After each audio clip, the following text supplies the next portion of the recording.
Welcome to the program. I am DEJI360. It was supposed to be a novel idea by the 36 state governors to support the federal government of Nigeria in fighting the Boko Haram insurgency.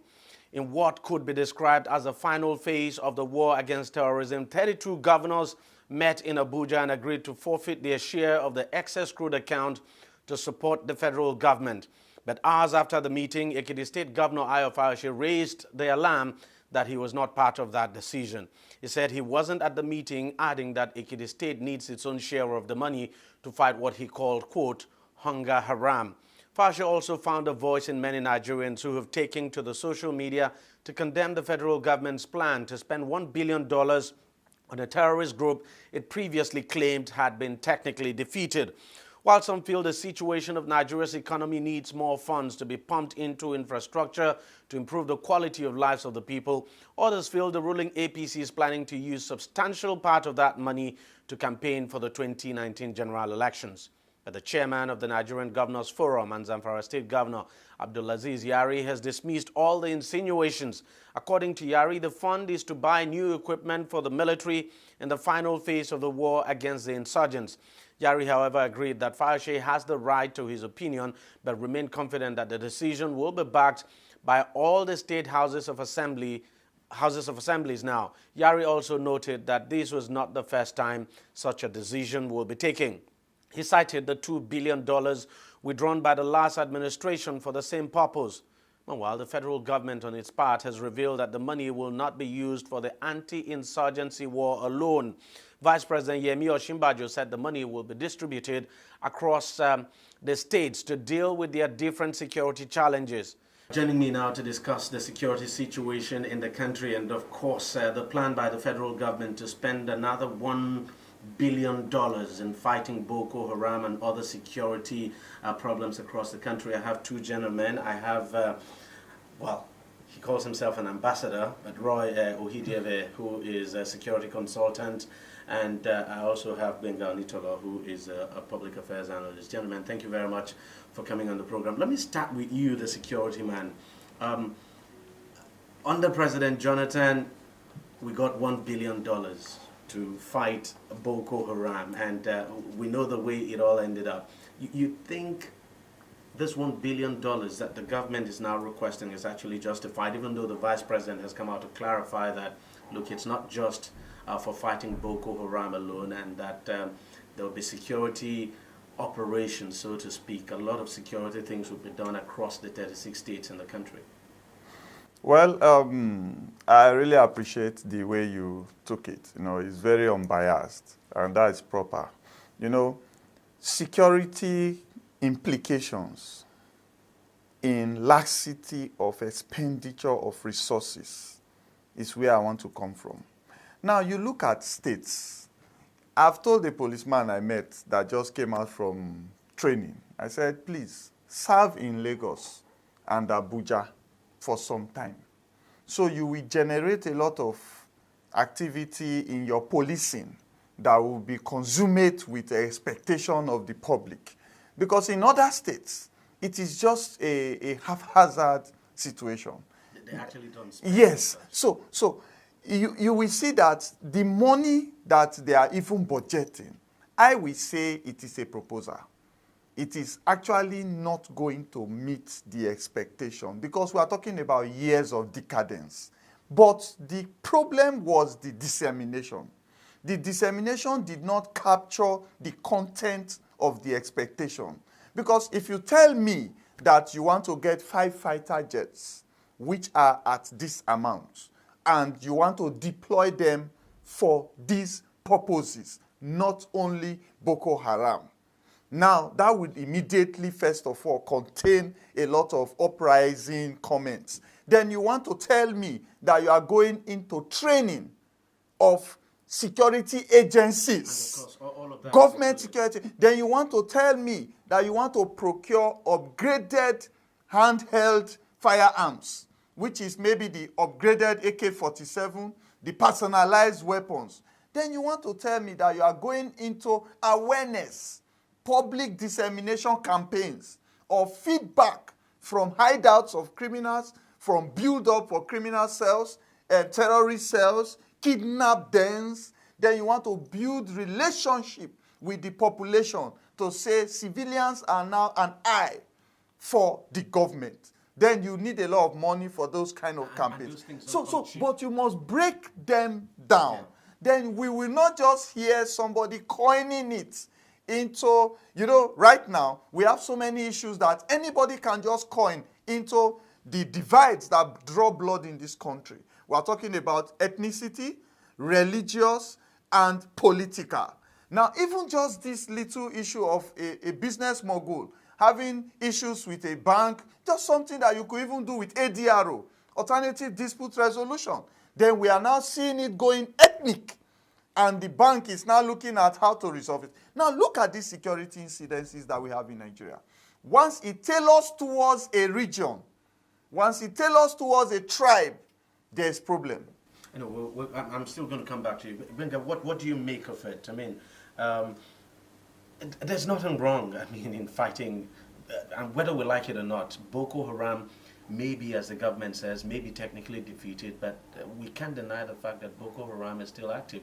And besides Boko Haram, you have other terrorist organizations as well. And we can't also deny that there are security challenges across virtually all the states in this country. Yeah. The first and major challenge is the issue of transparency and accountability. Like you rightly said, we're a nation that like throwing out numbers and not good at coming up with details. And if you had Gabriel Obaseki, I think was the first person that spoke about the 1 billion after the National Executive Council meeting. He was asked some questions, he couldn't give thoughts. Masari too came out, said some things, and before the VP came out, maybe 72 hours thereafter. To explain better. To explain, I won't say he really explained not better, but at least some level. So what happens in normal crimes is details will have gone far ahead.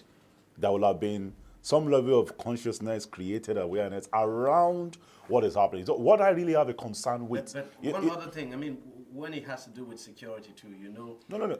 There is the extent of details. No. You know where I feel I'm not so comfortable with trusting the government with the $1 billion, because 2015, 2016, 2017, we have appropriated funds on this fight against Boko Haram.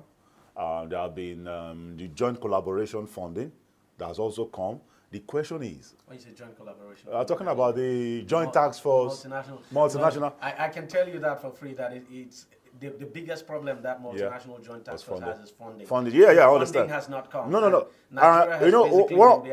What I'm saying is, the funds that have been utilized over a period of time, accountability in that regards. He is mentioning specifics. In specifics, what have we done with the fundings in 2015, 2016, 2017? What are the milestone achievements before we are now going into the excess crude account? Also, we are saying it's all the states of the Federation. And all the states of the Federation also have funds allocated towards security. One other thing I want you to also understand is it's a different thing to budget, but a completely different thing to release the money. So, but utilization? I'm not utilization, I'm even talking about now in terms of the release of the funds, whether we like it or not. The 2017 budget. No, but we're talking about the $1 billion is funds that is already readily available. Yeah, just because you talked about the past, that's the reason. But there's no question at all that accountability is very important, and that if people actually understand what you're going to use the money for, it helps. But let me come back to you, Roy. Don't you think part of the reasons why we have this hue and cry over this $1 billion is because of the way, the previous money appropriated for a similar purpose in the past, the way it was just frittered away? Well, one thing the government needs is public trust. Like if you are the elderly in a family and monies are being allocated to the children of the house, and you are a trustworthy person, you will see junior ones even campaigning for you that no, we know what he will do.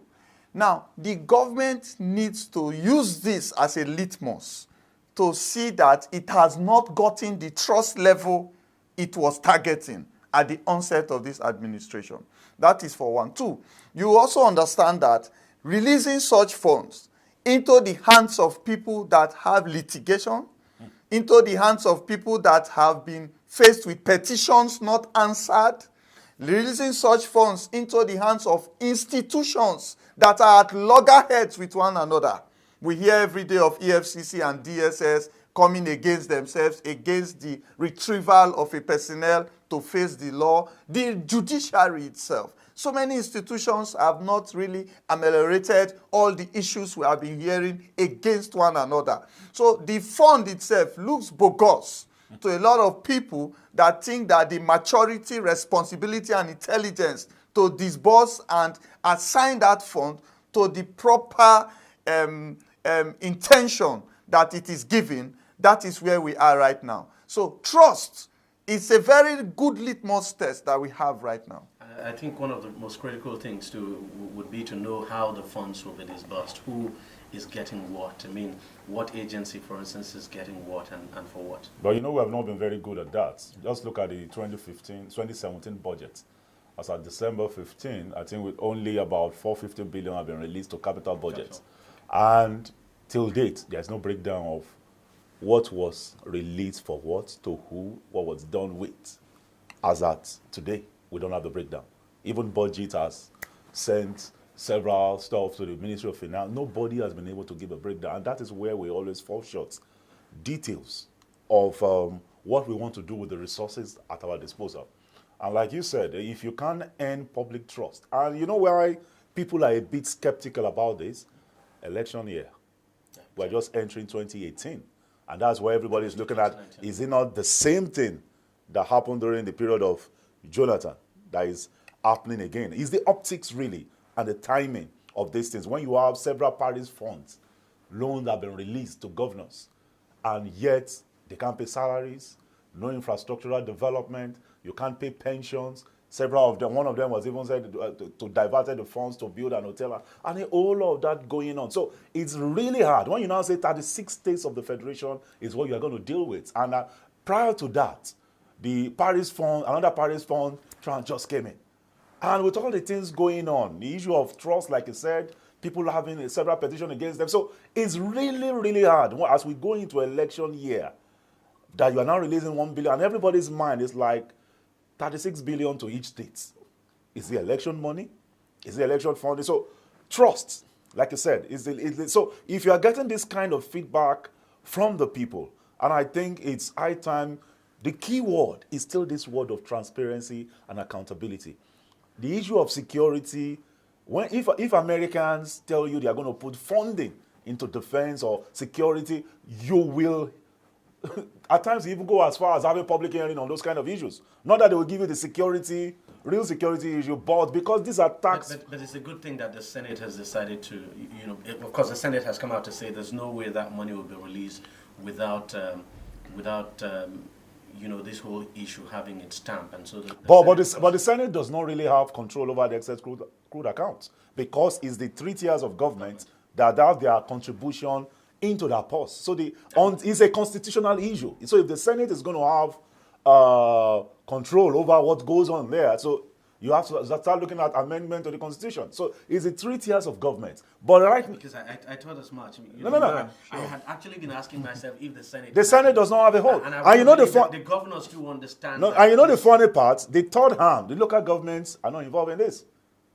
They're supposed to also have a say in how these funds are released. Well, we all know the governors sit on the local governments. For me, I think it's very important to know how this money, are we going to have monies now going to the governors to solve security problems? There's no doubt at all that we have security challenges in this country.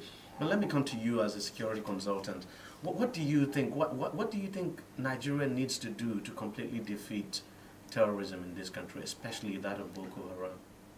Well, the fight against a terrorist group, okay, especially one that does not hold ground, is actually a very sensitive fight, because we are looking at people that are in the same uniform with the enemy and the protected. Yeah. the villain and the friend, they are in the same dress. Difficult they are in the same marketplace. They are in the same bar. They drive in the same vehicles. So to engage them by the military will very much limit the opportunity of the military to respect rules of engagement, because they are trained to actually see the enemy and eliminate the enemy. Now, you need all other agencies that have opportunity to parley with the society, to begin to mold down from the local government level, as he has said, now to begin to gather intelligence of gathering points, cell build-ups, information dissemination points on social media, on their training of Islamic office, mosque. You see, I've told people from beginning that terrorism is not a religious fight. So that was what we failed to witness at the beginning when the Boko Haram people came and started to burn churches. Christians and Muslims immediately came at loggerheads. No! Before a short while, they went after the Sultan of Sokoto. They started shooting in the mosque. We now discover that this is a demon in our midst. So we need collective responsibility. We need synergy between all religious bodies to begin to disseminate information. It is when you now detect that there is a group of persons, armed group of persons, established in a particular place, hoisting their flag in that particular place, holding ground in that particular place, identified place, then you release the military. You can release the air surveillance military, you can release the ground force, you can release the Navy from the Marines to begin to dissuade and disseminate. That clearly explains why even Boko Haram, let's face it, has been defeated militarily. It's not holding any territory today. It's still difficult to check the spate of bombings by Boko Haram. Yeah. That's the little conclusion to my line of thought now. Now, we want to release funds. We will now release funds toward military activities. Only. Towards military activities. Forgetting that the DSS role is not only to go after funds that have been stolen. Now, all their roles have been mixed up. Instead of them to be assigned to particular constitutional responsibilities. Now, we release funds towards the military. The DSS themselves, they need to be upgraded. The terrorists that we fight today, they don't operate in local content. They have training opportunities through ISIS channels. They have training opportunities through global terrorism activities. They are connected with the outside world. So as you see vehicles ramming into people in the US, in California, in New York, you should expect it to happen any other place. As you see it happening here, children carrying explosive devices, you should expect it to happen any other place in the world because they have linked up. So what do security agencies need to do? The DSS, the the DSS, the police, they need to relate internationally with gadgets, with training and motivation, the appropriate motivation. Let me tell you something about the military itself. I started with trust. A lot of people right now are not ready to fight and die. Why? Because they are seeing the retired ones wallowing in poverty, in poor health, and lack of the appropriate care and control that they are supposed to have as retired. So you are in the bush, you are in a combat zone, you are fighting, you are due for retirement or you are asking to be retired. And where are you going to? So you see people like high-rank officers that have opportunity to divert funds, like all the investigations that happened last time with the officers in the Air Force and all of that about buying of weapons, compromising their positions, because there is nothing outside when they retire from the job. So a lot of that needs to be put into cognizance. One, put the military where they're supposed to be and give them the appropriate care and control. Put other agencies down to the NSCDC, Civil Defense. Now the Senate wants to approve the Vigilante Corps of Nigeria. We have the Peace Corps of Nigeria. All this popping up everywhere without responsibilities, without even channels of apportioning their findings for proper officers to deal with it. Now, these people are just coming up. Everybody wants to bring a document to push up a new agency because they are looking at 2019. No more hoodlums to fight for officers. The police that you see now is facing through a lot of sanitization. Even just recently, the SARS department, you see a lot of sanitization. So as I and you are thinking, politicians are also thinking, what do we need to now use since there's no more hoodlums, area boys, everybody gets sensitized. So everything that is coming up is causing more and more confusion in the security environment. Okay, Gwinka, do you sincerely think that this fight against terrorism is something that we can win in the sense that eliminate terrorism completely in this country, especially the Boko Haram sect? Well, you have to track the roots of Boko Haram. When you know the root cause of something, that's where you can deal with the monster it has become. How did it evolve? It evolved through politicians using young people to fight for them during elections. They won election. It's already there, Ahmadu Sharif and co. After the elections, they win the election, they let them go. Same thing that happened in the Niger Delta. And those guys with all the arms, that's how the agitation starts. And he was talking about using military force. Military force is not going to end this battle because it's a war that is built more on ideology. Like you said, it's not religion. It's an ideology. It's a concept. And why is more empowered in the part of Northeast? Number one, poverty. High level of illiteracy and high unemployment. It has been proven that even Boko Haram is providing funds for people to go into entrepreneurship. And when they refuse to pay back, you have to come back and fight with them. So if you are not dealing with all those key issues of dealing with the living conditions of people, poverty, illiteracy, mortality rate, all those key things that can attract people to get involved in fundamentalism, we are still not going to win that battle. You can kill, but it's an ideology. It's a concept. When, for example, in Zamfara State, you have just 50 doctors attending to 4 million people. So when we not deal with all those things, the foundational things that talk about existence, the living conditions of the people, as we are doing the one of the security, but we're not dealing with the ones of improving the living conditions of the people, changing the people's mindset. Because if you are going to get into intelligence gathering, for example, using the DSS, the people must even be able to trust. For example, as I am right now, it's hard for me to trust the police. It's hard for me to trust a DSS guy because you are not sure whether your position will even be compromised. Whether when you give information about those guys, you are not even sure because it has been proven that some people even in the military are even giving information to people in the Boko Haram camp. Some are even crossing over because they've been given some form of incentives, giving their other guys up to them, and several have been killed in that process. So there are quite a lot of complexity. So because we are so much focusing on the part of security, but we're not thinking about improving the living conditions of the people, and that is key. If you don't deal with that, the ideology will not change. The perception that people have will not change. So we must ensure these things work hand in hand because we have just focusing on great funding on security, but we're not focusing on the key things that talks about the living conditions of the people. If we don't deal with that, we're not going to win this battle. We can only terrorism all over the world. The 1 billion may not even. No, we're not address anything. When you have high rates of unemployment in the north. So it's a cash cow for those guys to keep recruiting. And they also have access to funding.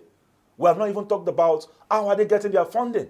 How are they getting their equipment? Because if you are allocating $1 billion to fight those things, it means those guys also have access to something.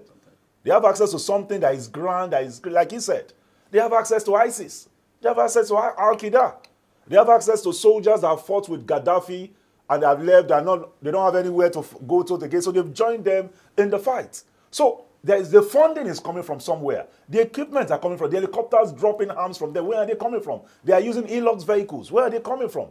So if we don't deal with all those things, and it will be so hard for even the people in those regions to even trust the intelligent people, because at the end of the day, I give you information, how am I not sure that you're going to compromise me? And at the end of the day, I get to lose my life. So that issue of trusting security operatives is still a major issue. So $1 billion alone is not going to solve the problem if we don't change the living condition of the people within that region. All right, gentlemen, thank you very much for coming on the program, and thank you very much for sharing your thoughts. Let's just hope that this $1 billion is used accountably. Hopefully. Better than the previous $1 billion we actually budgeted for the fight against insurgency. Let's just hope this is used very well. So thank you very much for coming on the program. Thank you for having us. Thank you very much for sharing your thoughts. Thank you. All right, we'll take a short break and we'll be right back. On DEJI360, we don't just ask the questions. What is wrong with amending the Constitution the way the National Assembly members have been doing it? We seek answers. Constitution is constituent. Our problem is not lack of laws. Our problem is lack of the willpower to implement our laws. Answers that provide clarity. While we negotiate, we should try to make it a point that the girls must be complete. The clarity you need to make informed judgment so that you can make the right decision and take action. People are saying it is you politicians that are responsible for this, that you are the reason why this is happening. All these dollars that call themselves governors in this country. I wish we had people like Tony at the National Assembly. God forbid that I go to join that ballot. DEJI360, providing clarity to issues.